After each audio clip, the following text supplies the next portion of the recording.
Trabalho de Filosofia, capítulos 3 e 4. Natureza e cultura. A natureza é governada pelas leis de causa e efeito, enquanto a cultura é a construção do homem. A principal diferença entre os animais e os humanos é que os animais são criaturas naturais. Os humanos são seres culturais que possuem hábitos e desenvolvem diferentes significados. A cultura, como um produto humano, se desenvolve devido a uma ou mais necessidades nas quais as pessoas criam e recriam o que desejam em suas vidas. O homem é o criador e transformador da cultura. O mundo da cultura é um conjunto de símbolos carregados de significados de como se comportam, como agir e reagir em cada situação, como falar com outras pessoas, etc. A cultura não é algo estático, onde as pessoas apenas se submetem à repetição de modos de ser. Somos produtos da cultura e também os produtores. O homem não nasce com suas próprias habilidades desenvolvidas, é por meio do relacionamento com os outros que ela se desenvolve ao longo de sua vida. Todos nascem com as capacidades de aprender e ensinar, recebem conhecimentos, mas também criam. Transmitir e modificar conhecimentos é cultura. A cultura é o que distingue o trabalho humano daquele realizado por outros seres vivos, ao contrário de outros animais que vivem instintivamente. O traço humano é projetar e visualizar o trabalho antes de ser feito e modificar seu conceito durante a implementação. A cultura é essencialmente uma realidade instrumental projetada para atender às necessidades humanas de uma forma que vai muito além da adaptação direta ao meio ambiente. A cultura transforma os indivíduos em grupos organizados. Suas formas de organização em cada cultura assumem uma forma diferente. Aprendemos valores e regras da sociedade, suas tradições, hábitos, linguagens e símbolos por meio da cultura. Os humanos estabelecem novos valores e conceitos para as coisas por meio da cultura, desenvolvem estilos de vida específicos e como usam cada objeto, e recriam e reproduzem significados de acordo com o tempo e o lugar. Somos pessoas naturais e mudaremos de acordo com a cultura e o ambiente em que vivemos. O mundo humano dos símbolos. A antropologia filosófica é uma antropologia que estuda a estrutura básica dos seres humanos. Na especulação filosófica, o mais importante são os seres humanos, porque tudo é deduzido por ele. Essa forma de antropologia nada tem a ver com características humanas, mas sim com a natureza humana. Fornece uma explicação ontológica da antropologia, por isso é diferente de outras formas de antropologia. A questão-chave da antropologia filosófica é: o que é humano? As ciências biológicas ainda não podem garantir o conceito da natureza humana. Eles podem fornecer registros históricos da evolução humana e composição material.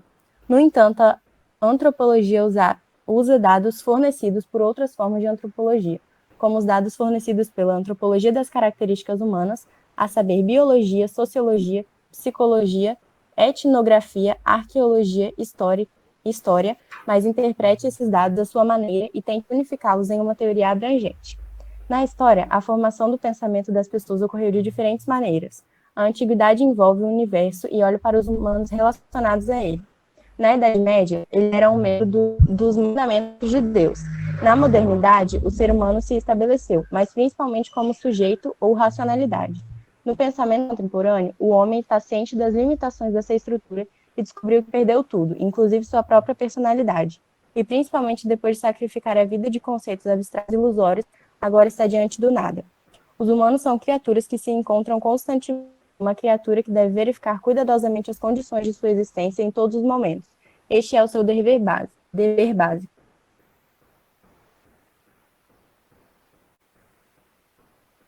Acabou? Oi. Acabou. Tá bom. Vai você, Felipe.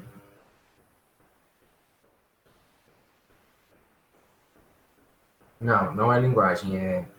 Cadê? Ela falou a cultura como construção humana, certo?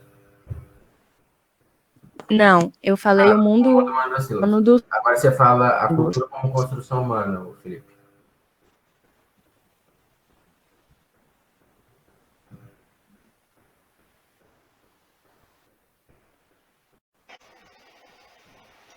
A cultura como construção humana. O homem não se limita à natureza, ela o transcende e muda. Supera porque suas expectativas não limitam ao mundo em si. nem apenas ao seu mundo. Mudou porque constantemente o recriavam e imprimia sua marca, a marca cultural. O homem se torna humano criando seu próprio mundo, criando suas marcas culturais ou diferentes expressões culturais. Em outras palavras, ao contrário de outras criaturas, a autoprodução humana reproduz o ambiente ao seu redor. Reproduz a natureza e o mundo já criado. Cria novos significados e novas formas de estudar a realidade existente.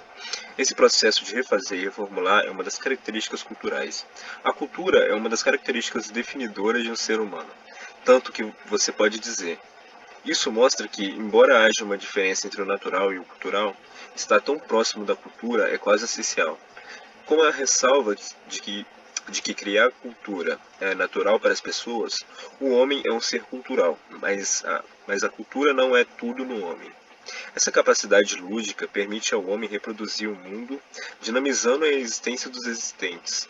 O fato de sempre criar ou recriar sua obra ou suas manifestações torna a cultura um dos signos humanos mais típicos, porque é principalmente pela capacidade de recriar o mundo e as manifestações culturais que um homem se diferencia dos outros.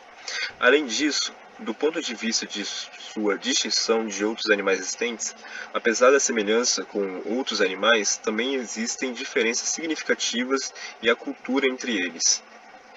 Existem muitas semelhanças biológicas, genéticas e até psicológicas entre nós e os animais da Terra. Portanto, embora ainda não tenhamos uma linguagem comum, nós nos entendemos muito. Mas também existem diferenças importantes, uma das quais é essencial. Podemos chamar isso de cultura, e no caminho que eles e nós percorremos em larga escala, mas que nos separa de certo ponto e nos conduz por caminhos diferentes para o mesmo horizonte. A única diferença é a experiência da cultura.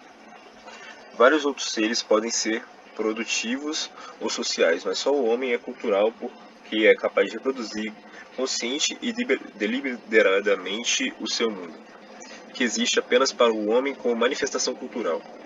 O mundo não existe em si mesmo, mas porque é compreendido pelo homem. A natureza é outra das realidades existentes, que não dependem da vontade e da ação do homem. Ganham sentido, tornando-se um mundo porque recebem sentido do homem, revelando-se como um mundo humano, portanto, cultural. A espécie humana aprendeu ao longo de sua história, e cada um de nós, por sua vez, resume essa história em sua biografia.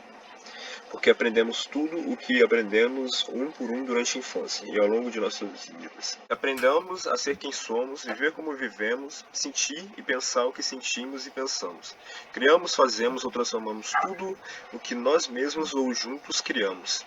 Fazemos e transformamos. A experiência de indivíduos em diversos contextos sociais, com suas hierarquias de valores, com sua própria cultura, criam sérias dificuldades na convivência intercultural. Porém, por razões específicas, acontece que pessoas de diferentes espaços culturais muitas vezes são obrigadas a entrar em contato e conviver. Fala-se em multiculturalismo ou diversidade cultural como termo para designar esse fenômeno que tem chamado a atenção de inúmeros pesquisadores. Alguns deles estão envolvidos na descrição e análise das diferenças culturais entre povos que vivem em diferentes regiões do mundo. Outros analisam o fato de que, no mesmo espaço social, pessoas de culturas diferentes precisam lidar com a situação. Uma nova sociedade. O ambiente que vemos hoje é chamado de sociedade da informação. Um ecossistema fortemente condicionado por inovações tecnológicas que permitem a rápida disseminação de informações. Portanto, se olharmos em volta, percebemos que, tanto no trabalho quanto no lazer, o desenvolvimento tecnológico está presente na forma como nos relacionamos com os outros e com o meio ambiente.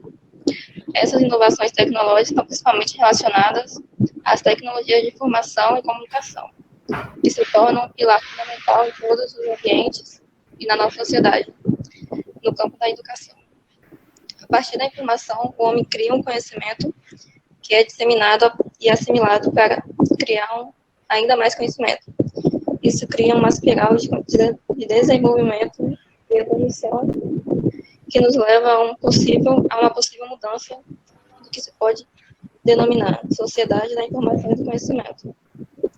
A sociedade particular, a liberdade de expressão e comunicação, a existência de redes de expansão do conhecimento e a facilidade de acesso fazem que tenhamos acesso a um grande número de fontes e conhecimentos todos os campos que despertam a nossa curiosidade ou para os quais necessitamos expandir nosso conhecimento. Além disso, a facilidade de compartilhar e disseminar todo tipo de conteúdo e a transferência de atividades que podem ser globalizadas instantaneamente estão causando revoluções sociais e terremotos de alta intensidade em um curto espaço de tempo. Atualizar as mensagens, novas mensagens. O que satisfaz as preocupações com um grande número de pessoas e organizações. Por outro lado, a sociedade da informação, que consiste em desenvolvimento e mudança, deve evitar as distorções sociais que podem ocorrer da exclusão digital. Portanto, qualquer forma de comunicação popularizada deve ser acompanhada de treinamento para usuários que, de alguma forma, são obrigados a utilizar essa ferramenta. Agora, sobre o capítulo 4. O que é a linguagem? A linguagem é um instrumento que nos permite pensar e comunicar o pensamento, estabelecer diálogos com nossos semelhantes e dar sentido à realidade que nos cerca. Quando nos referimos à linguagem, a primeira de qual nos lembramos é a linguagem verbal, tanto a oral quanto a escrita. Por meio dela, nomeamos objetos, formamos conceitos e articulamos nosso pensamento sobre o mundo. Quer sobre o mundo subjetivo de sentimentos e desejos, quer sobre o mundo objetivo exterior a nós. A linguagem verbal, contudo, não é a primeira linguagem que aprendemos em nossa vida, nem a única que usamos para dar significados ao mundo. Desde bebês, conseguimos nos comunicar por meio de choro, de olhares, de gestos e de balbucios, e são compreendidos por todos aqueles que nos cercam e cuidam. Qual a origem da linguagem?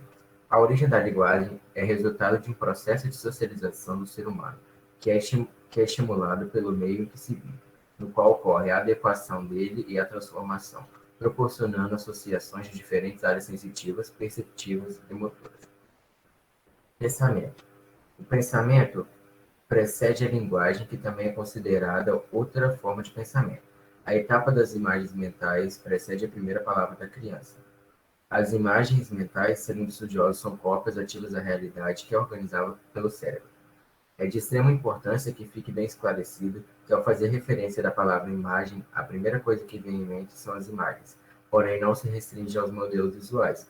Considera-se também as auditivas, somestésticas, cinésticas, etc.